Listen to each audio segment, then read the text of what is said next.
nggak perlu mengumbar setiap mengumbar kata I love you nanti yang akhirnya malah jadi kebiasaan ya. Jadi maksudnya akhirnya menjadi kata-kata itu menjadi kata-kata biasa. Padahal I love you itu kan kata-kata yang indah sebetulnya. Ibu Dahlia, Bu, kenapa sih Bu manusia tuh hari ini kok semakin sulit saling menghargai ya Bu ya? Kalau kita tuh lihat di luar sana itu kok rasa menghargai itu satu sama lain kok semakin sulit. Susah ya. Iya.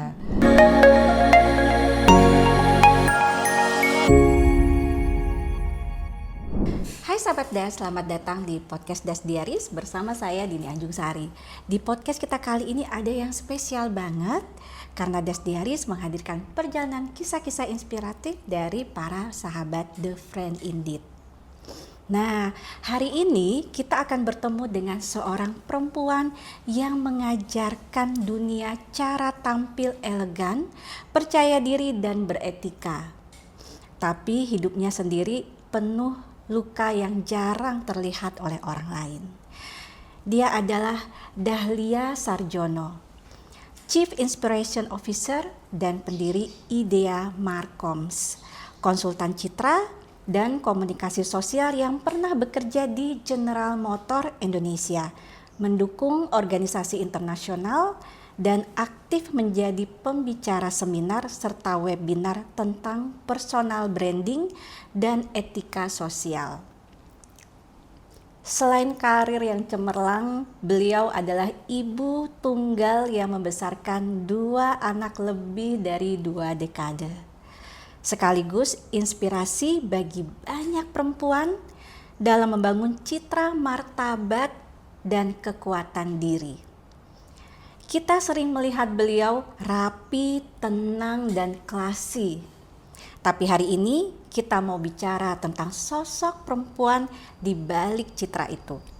Karena kadang orang yang mengajarkan orang lain berdiri biasanya pernah jatuh paling keras.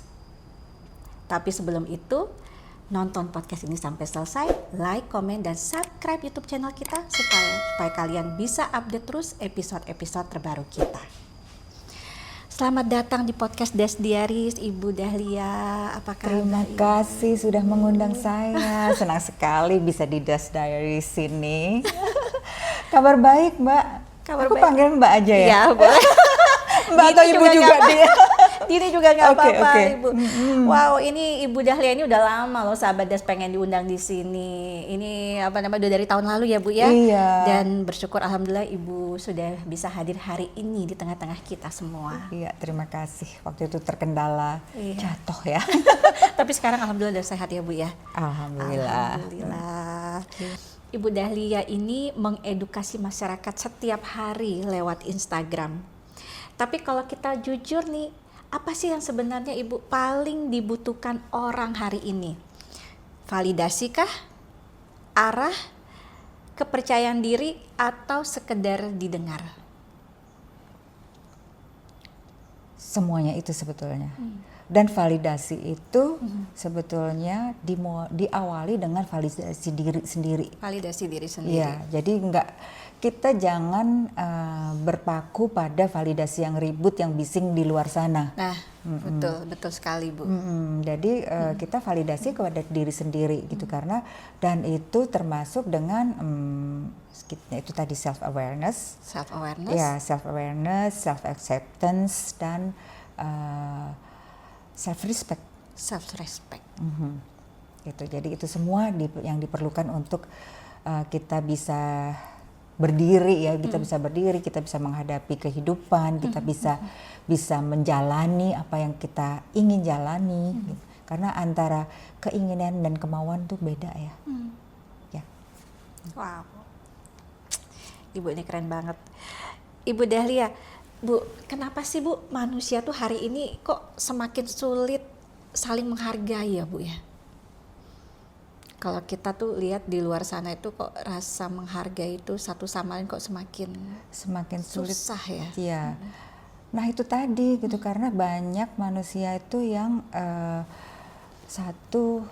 tadi ingin tervalidasi, ingin terlihat wah sendiri gitu kan, gitu iya, ingin iya, terlihat iya. ingin terlihat mewah gitu. Nah, jadi kadang-kadang mereka jadi memaksakan kehendak ya gitu. Jadi karena memaksakan kehendak itu tadi, jadi sulit untuk menerima diri sendiri juga ya gitu. Jadi kadang-kadang menerima diri sendiri tuh padahal kita tuh punya keunikan diri ya. Kita punya keunikan diri dan kita masing-masing dari kita ini sudah dianugerahi sesuatu. Nah, salah satu hal yang mungkin orang saling susah untuk saling menghargai ya. Iya.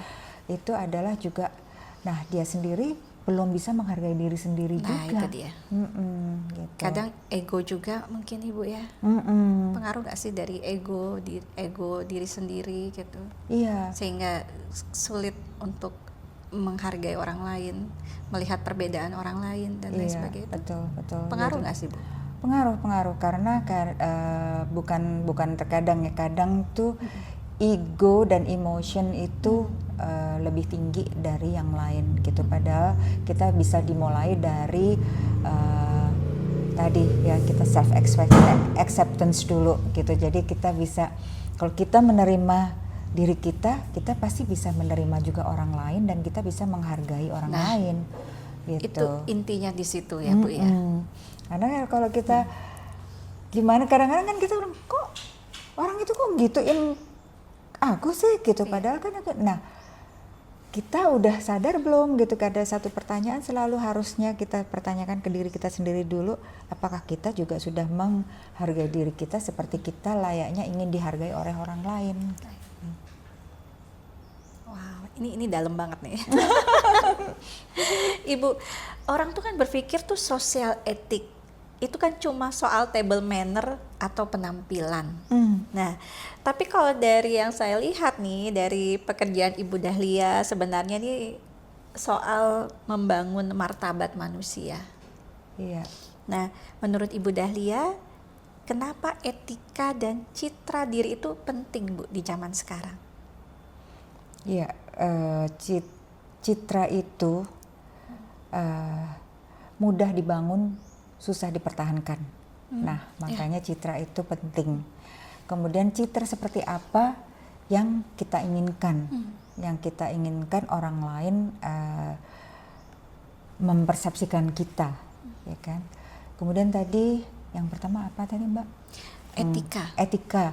Ya, kalau kita, nah itu tadi sebetulnya kalau nggak ada etika ya kita gimana kita mau menghargai orang lain gitu. Karena etika ini adalah the way of conduct ya gitu. The way of conduct itu behavior, attitude itu semua ada di etika itu gitu.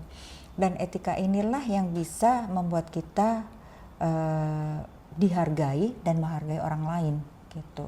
Dan makanya dengan beretika itu sangat penting sekali. Jadi etika ini bukan sekedar rules sebetulnya, it's the way of life sih. Betul. Gitu. Yeah, it's the way of life. Dan itu kita lakukan seharusnya itu melekat di diri kita setiap hari ya Ibu ya. Melekat, dipraktekkan, nggak perlu dihafalin. Dihafalin. Iya, karena kan kalau sesuatu itu kalau misalnya sudah jadi kebiasaan, nah itu jadi budaya katanya. Iya, karena itu akhirnya kan akan menjadi melekat. Melekat. Iya, jadi kan yang kalau orang, oh ini Bu Dini yang suka pakai sanggul rapi itu ya. Nah ini juga termasuk kan. Jadi ini adalah citra atau image yang orang lain dapatkan dari Ibu gitu. Nah, begitu juga dengan ya tadi conduct yang kita lakukan ya gitu. Jadi kayak conduct tuh tata krama, tingkah laku gitu ya.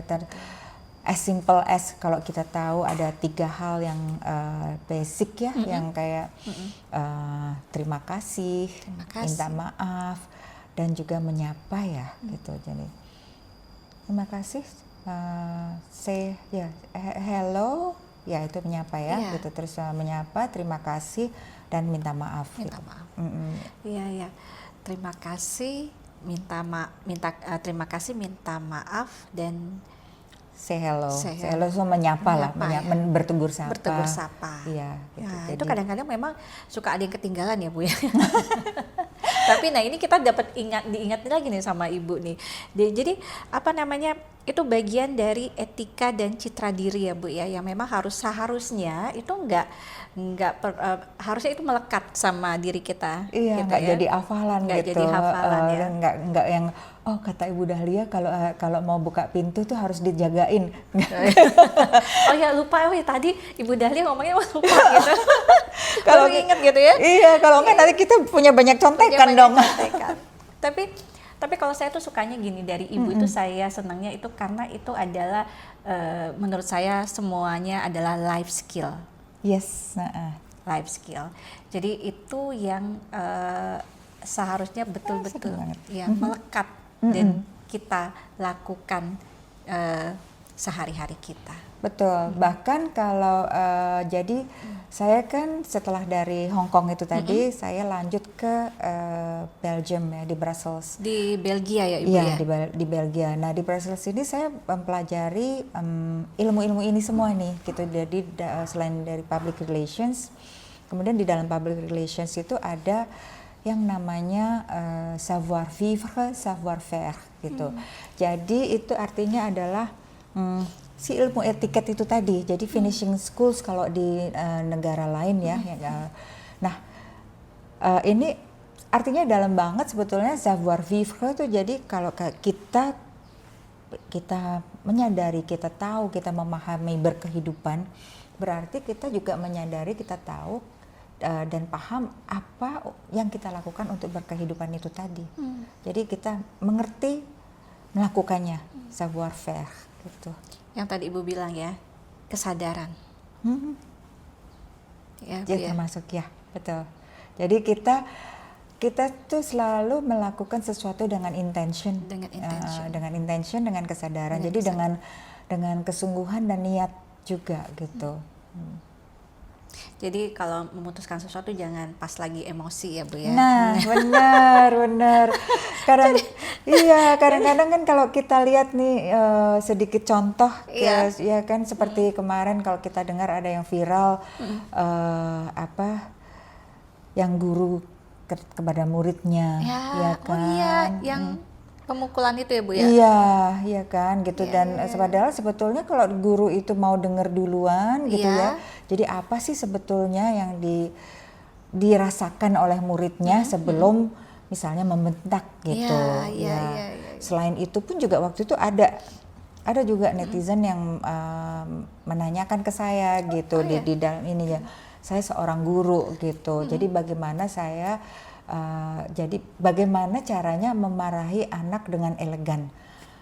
Nah, saya bilang, memarahi aja tuh udah nggak elegan kan gitu.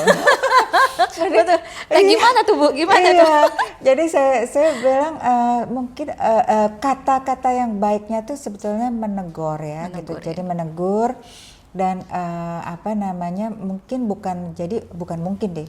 Saya juga selalu menghindari kata mungkin, karena kalau mungkin itu kan berarti kita nggak yakin ya, masih akan terjadi gitu. Nah, jadi kita sadari dulu, kita juga let it cool down dulu juga gitu. Jadi jangan tadi seperti Mbak Dini udah sampaikan, kalau jangan pas lagi kita panas terus jadi kita jadi ngegas kan akhirnya, ya kan emosi, gitu, emosi gitu. Nah, atau kalau pada saat kita panas terus kata-katanya jadi pedas juga gitu. Jadi jangan sampai seperti itu. Jadi dan juga pada saat kita menegur anak tersebut gitu, kalau kita ini kasusnya dengan anak murid dan anak ya, atau ini juga bisa terjadi di kantor juga dengan atasan dan bawahan juga seperti itu. Nah, ini kita bisa tadi setelah kita cool down, jangan memarahi atau menegurnya itu di depan orang banyak juga. Karena di sini juga nanti tidak ada timbul self esteemnya anak tersebut juga, kemudian juga kepercayaan. Jadi kan kalau kita bisa menegurnya dengan baik, kita memahami situasinya, akhirnya kan kita bisa, tadi kenapa kamu melakukan itu ya nak gitu. Kalau tadi saya tuh sebetulnya belum selesai Bu gitu, tapi ibu udah minta disusun misalnya gitu. Nah jadi terus, atau misalnya seperti itulah ya gitu contohnya. Nah jadi bisa kita justru disitulah pembelajaran itu ya gitu, karena bisa berlanjut kan gitu.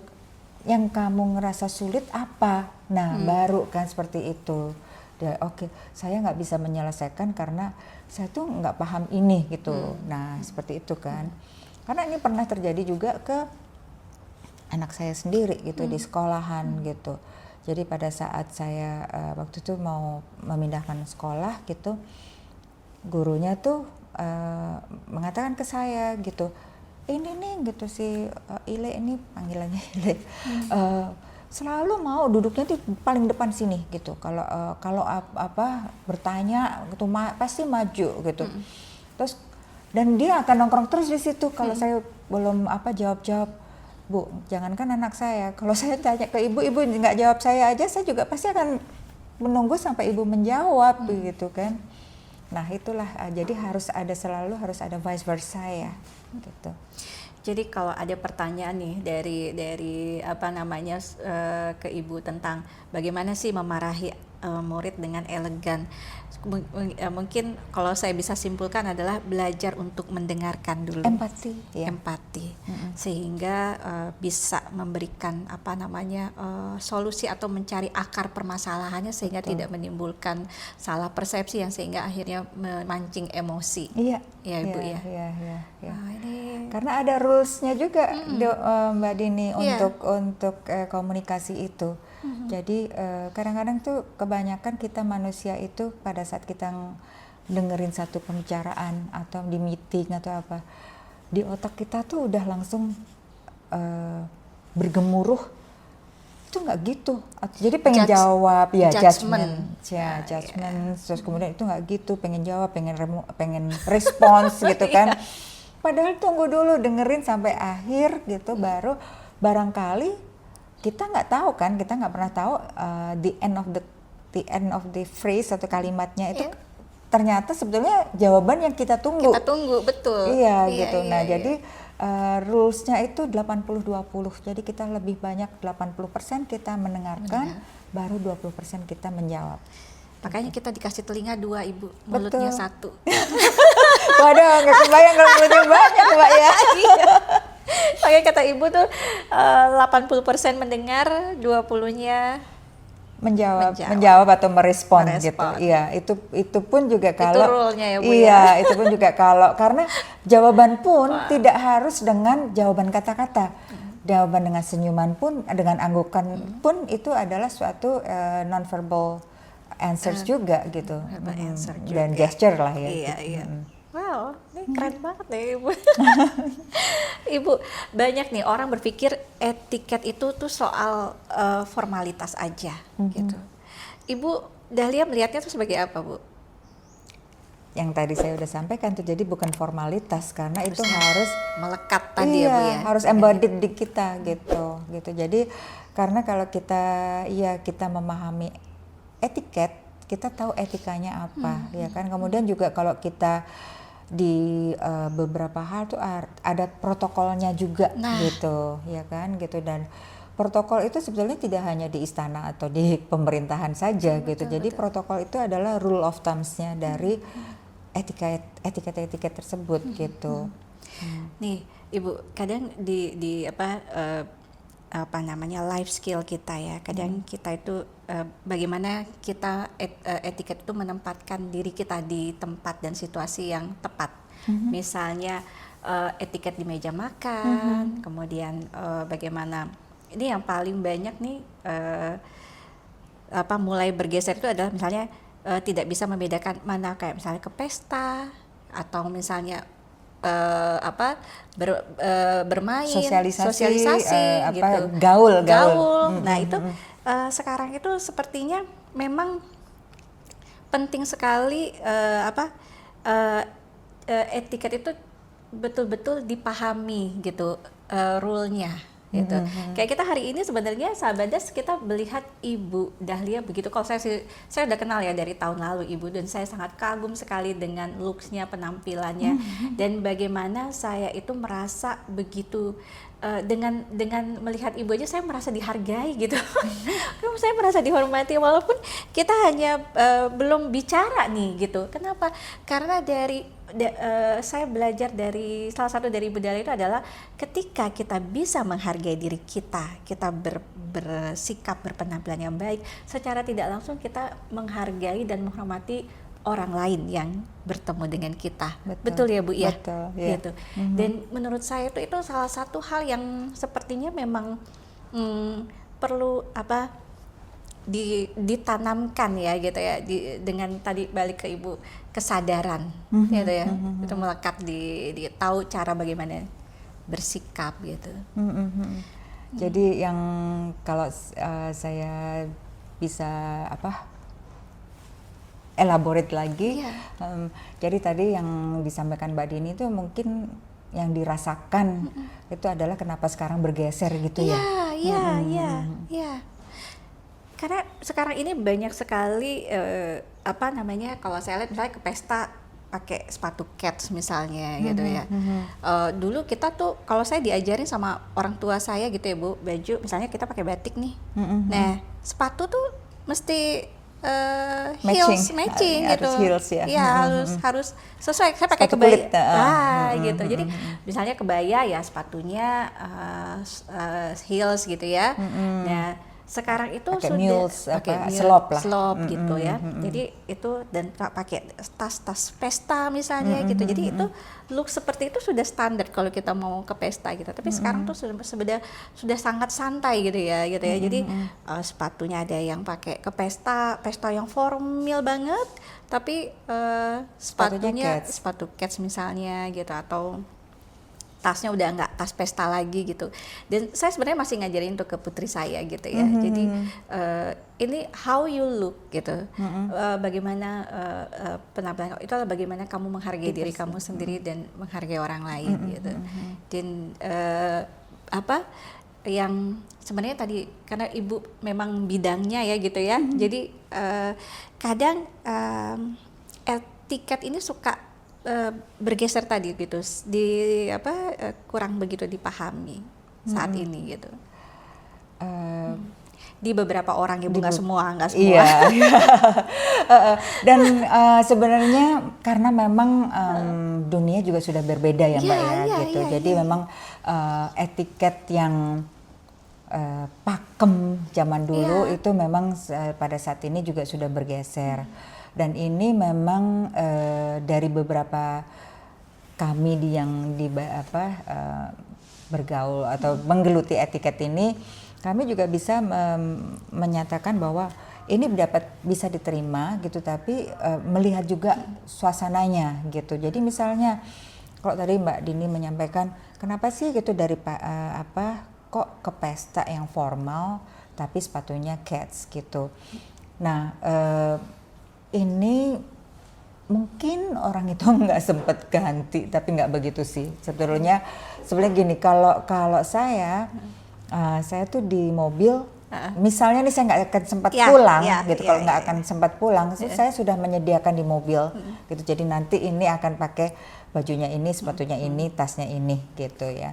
Nah saat ini memang ada beberapa pesta atau ada beberapa acara yang sudah boleh mengenakan sebetulnya sih sepatu Keds tapi yang bentuknya mungkin loafers atau sepatu yang saya jadi lupa namanya, tapi jadi dia sebetulnya sepatu informal lah, casual shoes gitu, tapi dia layak untuk dipakai untuk ke satu acara. Dan tapi acara tersebut of course kalau misalnya acara tersebut satu acara korporasi atau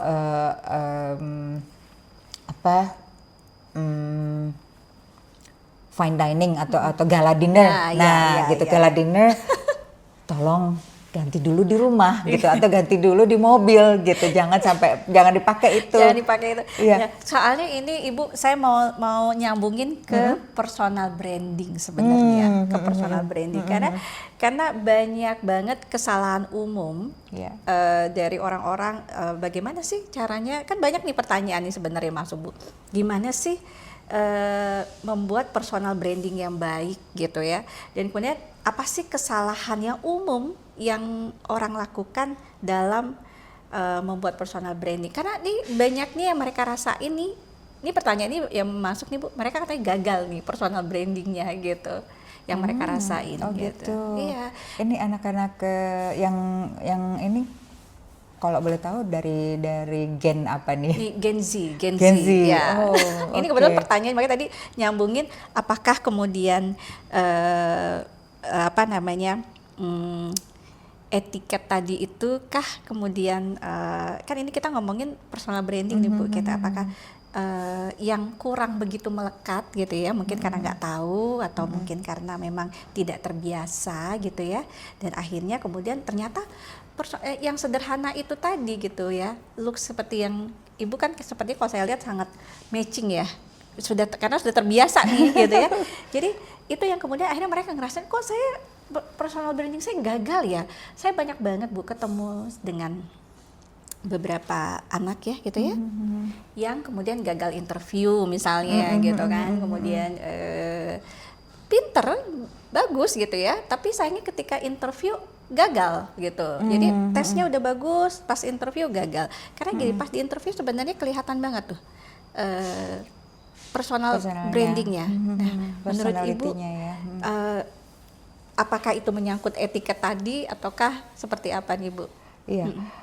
Ini again juga masuk di dalam satu paket kalau boleh dibilang gitu, satu paket, dan harus disadari dan dipahami dulu. Jadi personal branding itu apa gitu ya. Jadi personal is you gitu ya. Kemudian brand itu adalah brand ya seperti yang melekat di diri kita gitu. Jadi brand itu kayak ya kalau kita minum susu gitu, misalnya kita mau susu yang apa gitu kan mereknya gitu kan. Kemudian juga minum air putih ya, kita tahu itu, dan itu kalau kita tanpa merek yang kelihatan di depan aja, kalau dari jauh tuh kita sudah paham oh itu mereknya itu. Nah, demikian juga dengan personal branding gitu. Jadi personal branding itu sebetulnya apa yang ingin dipersif oleh orang lain sebagai diri kita. Sebagai diri kita. Iya, gitu. Jadi misalnya diri kita yang seperti apakah gitu yang diinginkan gitu. Jadi kalau kadang-kadang memang orang yang merasa bahwa kok aku gagal personal brandingnya. Karena personal branding itu tidak bisa dingoyoin juga gitu. Jadi nggak boleh ngoyo pengen jadi seseorang gitu. Nggak bisa ngoyo seperti aku mau seperti dia gitu. Nah, itulah yang akhirnya akan menjadi dia kurang tadi, misalnya dia saking tadi pada saat interview kok jadi gagal gitu, karena saking dia ingin dipersifnya, terus saking dia ingin tampak perfect sempurna, padahal itu bukan dia sebetulnya gitu, dan itu akan terbaca oleh orang lain juga gitu. Apalagi kalau dengan HR ya, HR kan jago gitu, dari atas bawah langsung kan kita juga tahu bahwa dari 7 detik pertama saat kita masuk ruangan itu kan kita udah dipersif orang. Ya, kita maksudnya bukan dijudge sebetulnya, tapi kita dinilai gitu. Jadi dinilai. Jadi ada orang yang katanya biasa-biasa aja gitu, tapi ada sesuatu di dia gitu. Nah, jadi di situ, secara personal branding itu pertama dia harus menilik ke diri dia sendiri. Dia tuh orang seperti apa. Jadi kita harus bisa menilai diri kita sendiri. Kemudian kita respect sama diri kita bahwa kalau nilai kita segitu. Jadi ini nilai diri ya. Jadi self worth kita juga ya gitu ya. Dan kemudian juga in the end martabat tadi, harga diri gitu kan. Jadi kalau kita mempersonifikasikan diri kita juga sebagai orang lain, ya akan terus akan ada dual karakter ya akhirnya gitu. Jadi bukan menjadi dia gitu. Jadi personal branding yang baik itu dimulai dari ya personality-nya harus di develop, personality development, kemudian juga grooming. Nah, iya. Ya, kayak grooming ini juga tidak hanya grooming yang dari luar ya, grooming dari dalam, termasuk personal branding itu juga termasuk dengan kata-kata kita loh, verbal kita. Ya kan, kayak oh dia tuh yang suka kalau ngomong selalu ada kata-kata ini gitu ya kan, Ditandain ya. ditandain gitu loh. Jadi jangan sampai seperti itu kan gitu. Iya. Jadi grooming itu jadi grooming mulai dari karakter, grooming diri, kemudian juga personal hygiene-nya juga gitu. Jadi jangan sampai juga misalnya dari 5 meter udah ketahuan ini gitu, karena dia maaf ya gitu, misalnya ini personal hygiene itu kan mulai dari mandi, bau kecium gitu, aromanya gitu, itu semua sih. Semua ya Bu ya. Iya, jadi kalau sebelum merasa dirinya gagal, tengok dulu ke dalam, tengok dulu dari rumah, dari bangun tidur apa yang sudah dilakukan.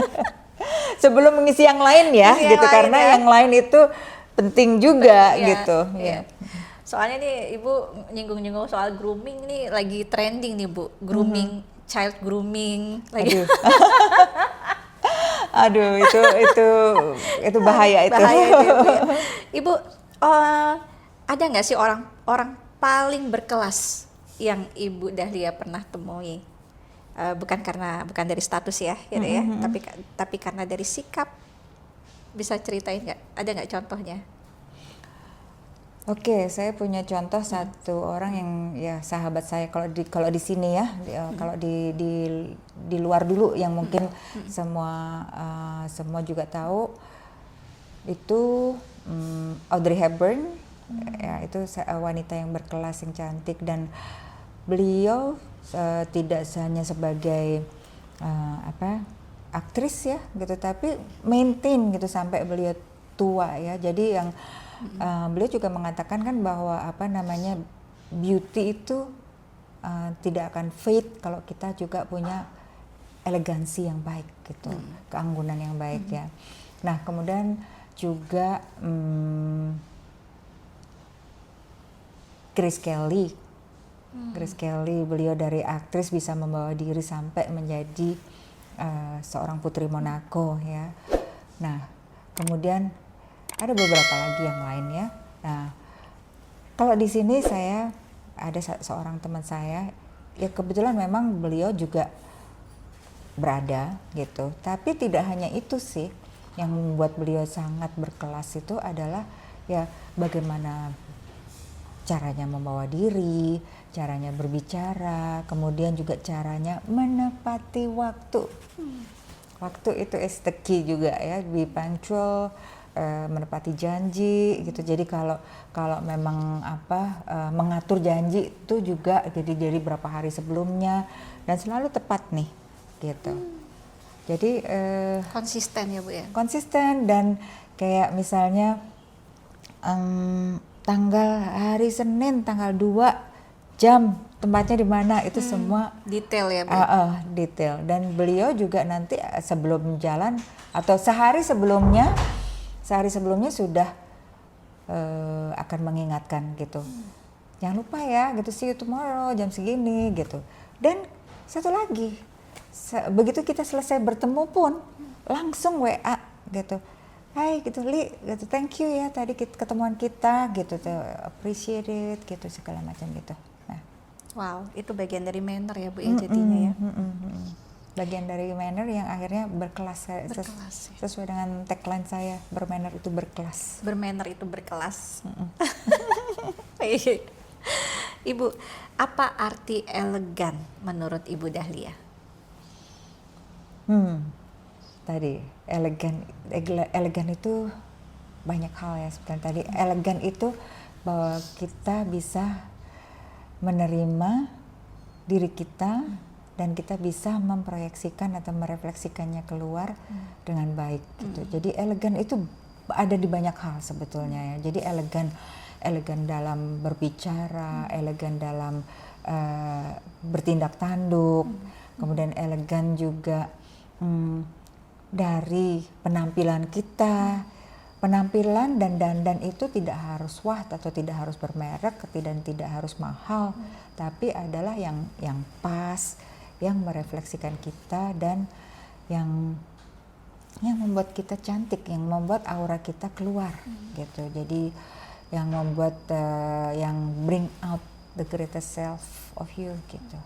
Jadi elegan banyak kalau mau dijabarkan.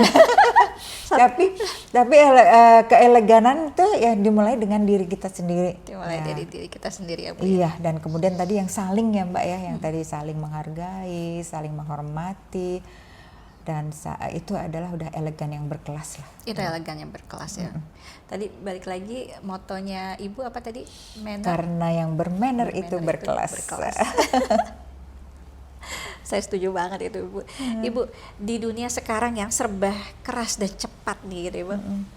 Menurut Ibu empati itu masih relevan gak sih? Harus.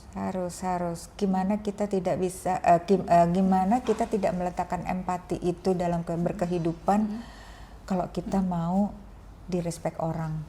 Gitu. Karena dengan empati pun akan terjadi suatu harmonisasi kehidupan. Gitu. Jadi saling antara kita ya, seperti sampai kalau Mbak lihat saat ini ada Walk for Peace oleh para monks itu yang di perjalanan di Amerika seluruh itu. Nah itu gunanya apa juga agar kita saling berempati manusia itu. Karena kalau tidak ada empati, yang ada nanti gontok-gontokan terus. Ya, dan dari empati itu sebetulnya, jadi empati itu sebetulnya tidak harus mahal. Jadi karena orang tuh kadang-kadang berpikiran bahwa aku belum punya empati, atau aku nggak perlu menaruhkan empati karena aku belum punya certain money untuk bisa bercharity. Nggak sampai segitu, karena empati itu dengan kita menunjukkan rasa bahwa kita care, itu kita udah berempati, iya. Nah, Ibu Dahlia nih, Ibu percaya your network is your net worth. Ini kutipannya dari Ibu nih. Ibu pernah nggak sih dikhianati orang yang dipercaya? Dikhianati orang yang dipercaya? Pernah. Tapi saya tidak luka karenanya, saya tidak membalasnya juga. Saya menganggap itu sebagai pembelajaran juga, karena tidak ada yang bertepuk sebelah tangan ya, maksudnya it takes two to tango kan selalu gitu. Jadi kalau misalnya saya dikhianati, pasti juga ada dari saya yang pada saat itu mungkin saya kurang memberikan boundaries, saya kurang memberikan kisi-kisinya misalnya seperti itu gitu, atau boundaries lah kata-katanya itu, supaya dia pun juga bisa tahu bahwa kalau saya melakukan ini berarti saya sudah melewati batas nih gitu. Nah itu kadang-kadang terlupakan oleh orang yang akhirnya sampai bisa dikhianati tersebut gitu. Tapi kata-kata khianat itu tajam sih Mbak ya gitu. Jadi semestinya kita sebelum sampai pengkhianatan itu terjadi bisa kita tolerate dulu, kita telaah dulu. Baru kalau misalnya sudah bisa tidak bisa ditoleransi, nah itu baru kata-katanya pengkhianatan itu tadi ya Mbak ya. Nah, ini Ibu, ini salah satu pertanyaan yang banyak ditanya. Nah, bagaimana membangun jaringan dan hubungan yang tulus tanpa memanfaatkan orang lain? Oke. Ini kadang-kadang memang orang tanpa memanfaatkan orang lain ya. Hubungan yang tulus. Bagaimana membangun jaringan dan hubungan yang tulus tanpa memanfaatkan orang lain. ya jangan memanfaatkan. Itu baru ketulusan. Karena jadi sesuatu hubungan yang tulus itu adalah hubungan yang bisa langgeng, yang saling mengerti dan saling tahu apa adanya gitu. Dan jadi bila kita tahu, oke, Mbak Dini punya podcast Dash Diary gitu. Bagaimana kalau kita mengisi Dash Diary ini, podcast ini dengan sesuatu yang bermanfaat. Nah, berarti ini bukan memanfaatkan Mbak Dini, tapi kita saling menggali dan mengatakan, Mbak Dini kita pakai yuk bersama, kita manfaatkan gitu. Jadi kadang-kadang memang kalau ini mungkin sambungannya dengan orang-orang yang baik itu suka dimanfaatkan orang lain gitu. Karena pertanyaannya iya kan gitu. Nih, gitu karena pasti mau apa tuh katanya ya Bu ya gitu ya. Oh ini pasti biasanya nih ujung-ujungnya ada sesuatu, ada maunya. Nah, katanya begitu. Oh, iya. Karena kadang-kadang nih gitu, jadi kelemahan orang yang baik itu adalah mereka itu kurang asertif. Jadi artinya bahwa mereka itu suka sungkan gitu, jadi nggak bisa menyatakan dengan jelas dan tegas bahwa nggak bisa begini gitu. Jadi dia sungkan gitu. Jadi akhirnya jadi people pleaser gitu. Iya kan? Nggak enakan. Gitu, nah karena people pleaser di situ, jadi akhirnya iya kan. Terus jadi akhirnya bisa dimanfaatkan nih gitu. Tapi itu berarti sudah tidak ada ketulusan di pihak yang sana gitu. Tapi saya percaya bahwa selama kita sendiri tulus, selama kita sendiri menghargai orang tersebut, menghargai intentionnya, hal itu tidak akan terjadi. Nah, Ibu, apa sebenarnya paling dibutuhkan orang hari ini? Pengakuan atau dipahami sih Bu? Dipahami. Karena dengan dipahami dulu orang itu bisa mengakui gitu. Termasuk tadi personal branding ya. Jadi orang memahami, oh saya paham dia itu memang orangnya seperti ini gitu.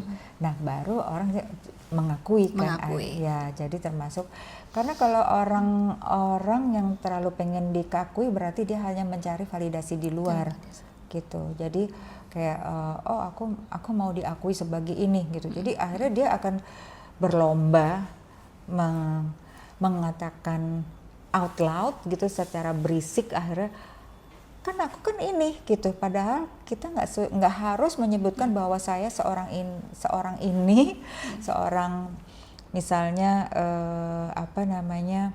saya kan seorang ahli atom gitu. Orang akan tahu kok dengan pekerjaannya. Iya kan, betul. Dengan pekerjaannya sehari-hari, dan dia tidak perlu digembar-gemborkan dari dianya bahwa saya tuh seorang ahli atom loh gitu.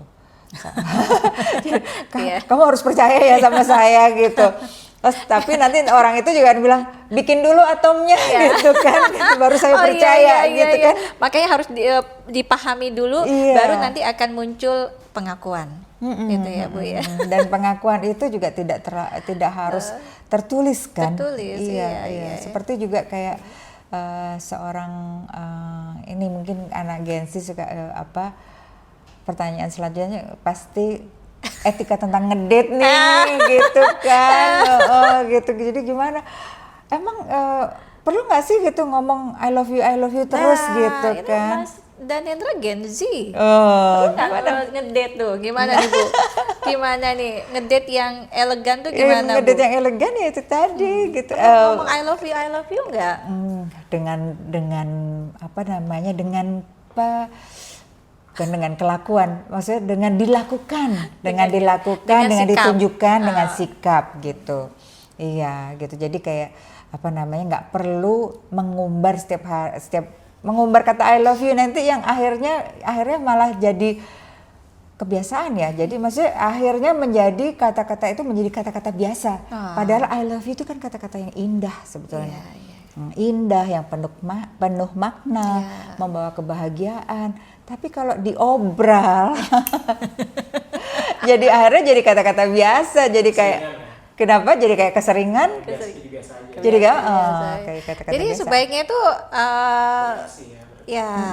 apa namanya, Subtle, manis, lembut ya. Dan hanya ke satu orang ya Bu ya, jangan ke Oh banyak iya, orang ya. itu banget itu setuju Mbak Dini. Kalau dalam hubungan ya, gitu. Tapi nanti di sekeliling kita kan ada orang tua kita, adik kita, itu boleh kita mengatakan I love you gitu. I love you kemarin sama ini ngomongnya I love you juga gitu. Kan ada yang dibilang love language ya Love Mbak Dini. language ya, betul Bu. Ini menarik nih karena Gen Z soalnya sekarang banyak apa namanya, perlu banyak insight nih Bu ke anak Gen Z. Ayo ke sini. Kita ngobrol bareng. Ngobrol bareng sama Ibu. Nah, Ibu, Excuse me. gimana kalau seorang ingin mengubah nih hidupnya pelan-pelan? Harus mulai dari mana dulu nih? Mindsetnya dulu yang diubah, attitude-nya atau penampilannya? Penampilan terakhir. Penampilan terakhir. Ya, mindset dan attitude dulu. Itu pertama ya? Ya, karena nanti penampilan automatically akan akan Mengikuti, tercermin, ya tercermin. akan tercermin di penampilan kita, gitu. Nah ini buat sahabat Des nih yang apa namanya, kalau pengen ingin mengubah hidup kita pelan-pelan ya, dimulai dari mindsetnya dulu dan attitude ya Bu ya. Ya, attitude Dan baru nanti akan tercermin dari penampilan. Jadi akan terlihat dari luar lah gitu. Jadi orang akan melihat bahwa oke, cerminan penampilannya adalah cerminan dirinya gitu ya. Dan itu juga biasanya juga cerminan rumahnya. Nah, itu juga kalau anak-anak mungkin nih bisa kadang-kadang kita suka ngelihat orang tuanya siapa sih? Nah, gitu kan, berarti di rumah itu juga penting gitu, karena attitude, etiket itu tadi tuh harus dipelajari dan diajarkan dari rumah. Dari rumah. Ya, dan diajarkan itu juga dengan contoh ya, dengan contoh, dan dengan contoh itu bukan mencontohkan saja tapi juga mengerjakan. Gitu. Jadi karena kalau cuman nggak boleh ini, cuman ada the do and the don'ts, beda gitu ya. The dos ya. Iya. Beda ya Bu Beda, ya. Aduh, dari bawah, ini anak siapa nih? Karena gitu Bu, begini anak siapa ya gitu kan. Kan Iya yang kan? ditanya orang tuanya. Orang tuanya kan kita ingat kalau kita mau dilamar gitu kan pasti dilihat bibit bebet bobotnya kan. Nah, itu. Aduh. Ibu, nah ini salah satu juga nih yang banyak ditanya ini Bu. Bagaimana sih cara kita bisa memaafkan atau melupakan seseorang? Memaafkan atau melupakan kesalahan orang lain. Nah, ini sebetulnya memaafkan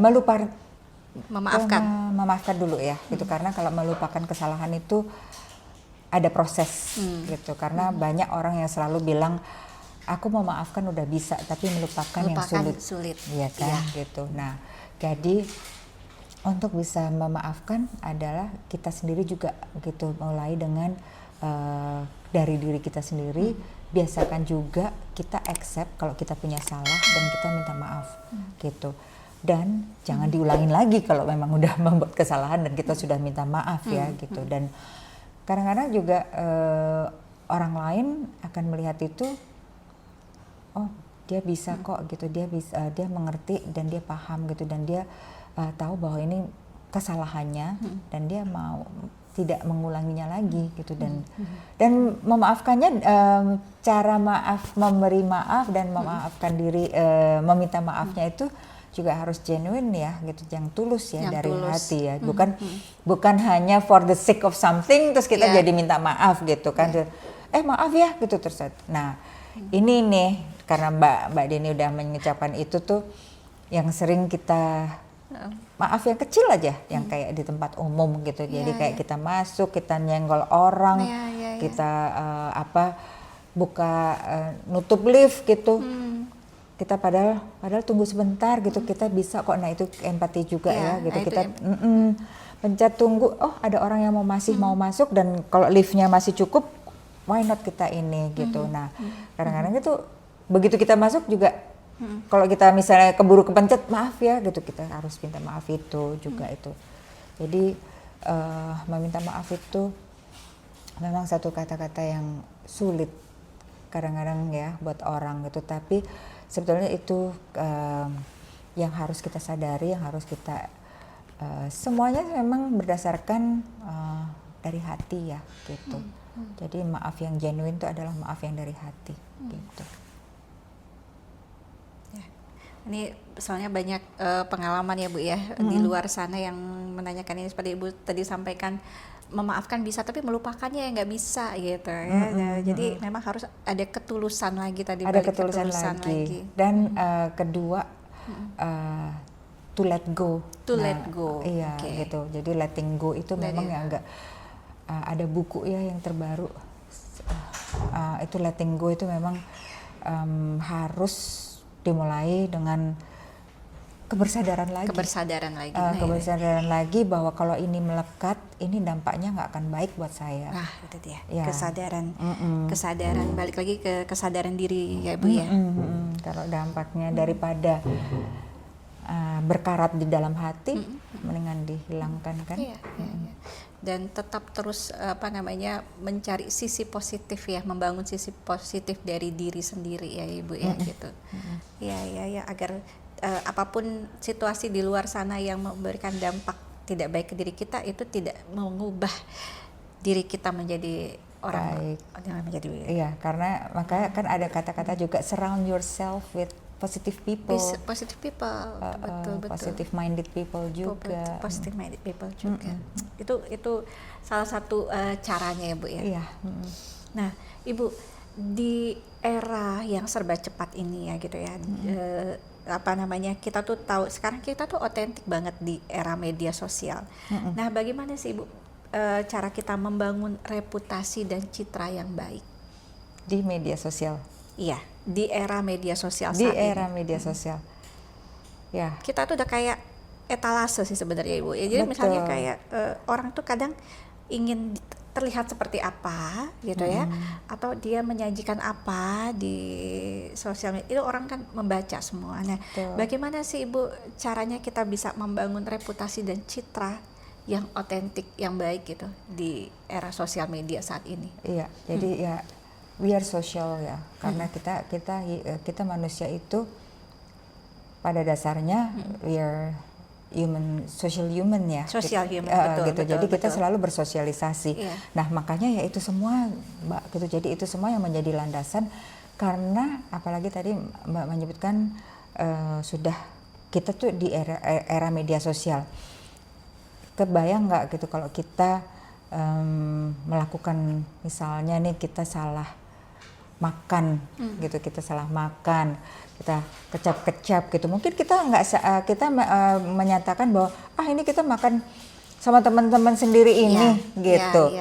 Nah, kita nggak pernah sadar bahwa mungkin ada salah satu orang yang menangkap itu dari jauh gitu kan, walaupun tidak diposting oleh orang tersebut, tapi misalnya dia mungkin ngepost yang lain, tapi terus kita ada di background nih. Betul. Nah, ini kita kelihatan kan gitu. Iya. Gitu. Nah, jadi kita ya untuk bisa agar tidak terposting untuk orang lain, apalagi nanti sampai diviralkan, apalagi kalau kita sudah tahu posisi kita ini apa gitu. Jadi ya misalnya seperti kita Mbak dan saya kan kita edukator ya, kita bisa dibilang seperti itu.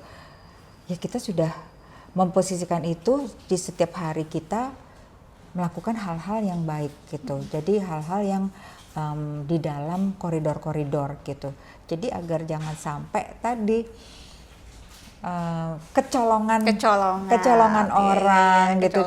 Iya, terus bahkan ya tadi as simple as gitu, kita makan, terus kemudian misalnya kita salaman sama orang gitu, saking banyaknya yang kita salamin, terus kita suka sambil diajak ngomong yang sana, terus kita Iya Mbak Din, Mas Andra, gitu. Tapi kita ngelihatnya di ke sana gitu loh. Nah, sedangkan kita nggak tahu di sana tuh ada siapa yang ngevideoin. Karena sekarang ya terutama ya ini buat teman-teman yang punya posisi bahwa sebagai public figure, terus kemudian juga yang notabene menginfluence orang ya, yang bisa menginfluence orang, terus atau yang menjadi role model orang gitu, mulai berhati-hati, mulai mawas diri ya, jadi bahwa dia sudah bukan dia sendiri pada saat dia di ranah publik. Gitu. Bukan milik dia sendiri ya, sudah milik publik lah ya Ibu. Betul. Ya. Jadi orang bisa mengakses dan memberikan penilaian sendiri. Jadi harus awareness-nya ada ya. Awareness-nya ada, iya, awareness dan mindfulness ya Mbak ya, lagi-lagi ke situ lagi. Saya sebenarnya ujung-ujung ke situ lagi nih Bu. Tapi memang kalau kita lihat saat ini ya Bu ya, sosial media ini kan benar-benar menjadi sesuatu yang fundamental saat ini. Nah, kalau orang bilang tuh tanganmu harimaumu. Jadi banyak banget sekarang ini orang yang lupa. Saya kadang-kadang kaget-kaget juga lihat komentar-komentar kayak gitu. Komentarnya tajam ya gitu misalnya kayak gitu. Apalagi itu di ranah publik gitu. Apalagi itu di postingan orang lain misalnya gitu. Dan itu kan balik lagi menyangkut reputasi diri sendiri. Ketika kita menulis sesuatu di sosial atau di ranah sosial media gitu kan, orang tuh kan akan melihat kita, balik lagi reputasi tadi ya Bu ya. Betul, kita harus filter dulu. Nah apalagi kalau misalnya kayak bikin status misalnya gitu kan, nah itu juga mesti awareness ya Bu ya gitu. Betul. Jangan sampai status itu kemudian menyerang balik, maksudnya kembali ke diri sendiri gitu. Akhirnya berpengaruh pada tadi reputasi tadi. Iya kan, saya aja juga setiap kali mau posting sesuatu gitu, kalau pakai captionnya ini saya baca berulang-ulang gitu. Iya. Sampai kemudian juga ini kata ini konotasinya nanti melenceng nggak ya gitu, atau ini sesuai dengan yang saya maksud nggak gitu. Dan kayak misalnya tidak ini jadi atau ini gitu, karena memang benar Mbak gitu, pada saat ini tuh segalanya yang savage, yang lebih tajam atau yang lebih galak itu yang lebih cepat diterima daripada yang lembut-lembut gitu. Nah kadang-kadang orang jadi lupa, aku tulis gini aja biar langsung viral atau biar langsung gampang diterima gitu. Padahal kan bisa bagi different individu pasti different juga ininya persepsinya atau daya tangkapnya. Dan kadang-kadang Ibu dari statusnya orang itu kita tahu, dia lagi ada masalah nih kayaknya nih. Dia lagi happy nih, lagi bahagia nih gitu. Jadi ternyata itu bisa menggambarkan orang tersebut gitu. Betul. Dan jadi juga ini tadi Mbak Dini juga udah mengatakan bahwa sosial media ini sudah menjadi sesuatu yang fundamental, dan ini bagus memang, dan ini menjadi awal platform gitu untuk kita nih mau menjadi apa, menjadi apa, membagikan apa, dan juga mau diingat orang sebagai apa. Pengen diingat dan dilihat orang sebagai apa ya Bu ya. Jadi makanya saya malah memang mengencourage gitu, kalau seperti di ibu-ibu MKM pun juga, kemudian di komunitas-komunitas yang yang kelihatannya mungkin ini cuma komunitas arisan, walaupun itu pun gitu, itu tetap harus kita filter juga yang masuk tuh apa gitu kan. Nah terus kemudian juga kayak ini kemarin juga ada yang bertanya, itu kalau kita naruh anak-anak kita boleh nggak sih gitu, ya kan. Nah, ini kita tergantung lagi objektif kita punya sosial media itu untuk apa? Untuk apa? Tujuannya untuk apa? Betul. Gitu ya, jadi kalau yang saat ini memang yang katanya yang paling aman tuh ya di FB aja, karena di FB itu yang melihat tuh orangnya udah mature, karena memang udah lama kan. FB itu datang duluan daripada yang lain-lain. Dan biasanya di situ memang orang untuk hanya like ini aja foto dump gitu. Ya, Jadi yang ya.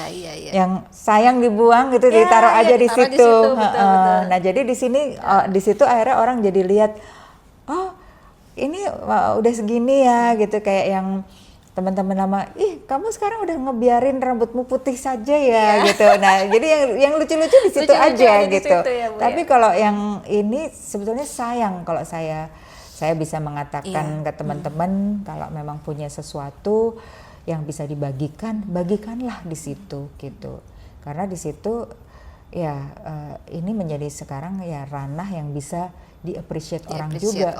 Ya, either di-appreciate atau kebalikannya ya. Iya, kalau tidak baik, ya kan?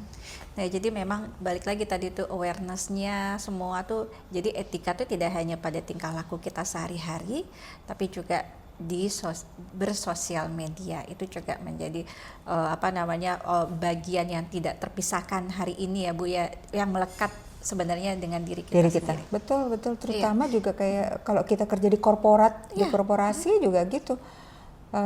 Nah ini kalau kita kerja di korporasi, tanyakan dulu ke PR-nya misalnya gitu. Aku boleh nggak posting acara kita kemarin? Nah, jangan sampai kita nge-post duluan sebelum yang korporat, yang official naik gitu. Ya. Dan kadang-kadang juga sekarang Ibu di dunia kerja saat ini HRD itu juga memantau sosial media dari masing-masing gitu. Bahkan ada salah satu instansi BUMN besar ya gitu Bu ya, yang mempunyai rule, dia mengatur bagaimana karyawannya itu memposting apapun di Instagramnya. Iya. Dan itu saya agree sih.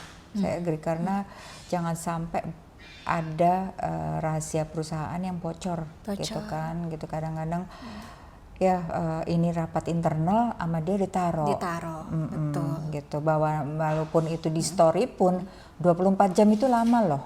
Iya, iya. Dan netizen itu Bu, netizen Indonesia ya.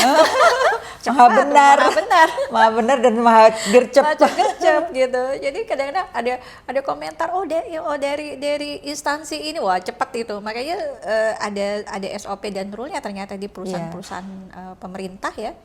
Untuk karyawan bagaimana cara berkomentar juga, bahkan tidak hanya postingan aja gitu. Betul. Karena itu menyangkut reputasi dari instansinya sendiri. Social media ethics. Social media ethics, dan itu sekarang sudah menjadi sesuatu hal yang tadi fundamental tadi ya. Wow, ini sebenarnya kalau ngobrol sama Bu Dahlia ini banyak banget sebenarnya yang bakalan kita korek, dan nggak cukup waktunya juga sepertinya kalau cuma 1 jam. Jadi cerita Ibu tuh bukan sekedar inspirasi buat saya, tapi pelajaran tentang keteguhan hati, kelembutan, dan keberanian. Jadi kita tuh kadang sering salah paham tentang kekuatan. Kita kira kuat itu keras gitu ya. Kadang ketika hidup itu keras sama kita balik keras pada orang lain misalnya, dengan sikap dan lain sebagainya. Padahal kekuatan sejati itu, hari ini kita bisa melihat bahwa kekuatan sejati itu justru terlahir dari kemampuan untuk tetap lembut. Betul. Meski dunia menuntut kita keras.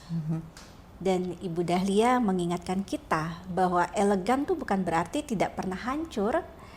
Elegan adalah hancur tapi tetap memilih utuh. Memilih untuk mencintai, memberi, hadir, tetap menjadi manusia yang utuh walau hidup menorehkan luka. Dan hari ini kita belajar lagi bahwa profesi beliau mengajarkan etika, tapi yang lebih besar adalah martabat manusia. Cara berdiri setelah jatuh, berbicara tanpa menyakiti, hadir tanpa merendahkan. Bagi saya itu elegansi sejati itu bukan soal penampilan, tapi tentang bagaimana tetap menjadi manusia baik di tengah badai hidup. Sekali lagi terima kasih Ibu Dahlia Semoga Ibu sehat selalu dan terus memberikan inspirasi untuk banyak orang. Terima kasih sudah diundang di Das Diary ya, DAS Diary, dan rangkumannya bagus sekali. Terima kasih dan ya semoga bermanfaat bagi pemirsa Das Diary. Terima kasih. Sama-sama Ibu. Jadi kita pamit ya. Saya Dini Anjung Sari dan saya Dahlia Sarjono. Undur diri dulu. Sampai jumpa di episode berikutnya. Bye. Bye Ibu. Bye.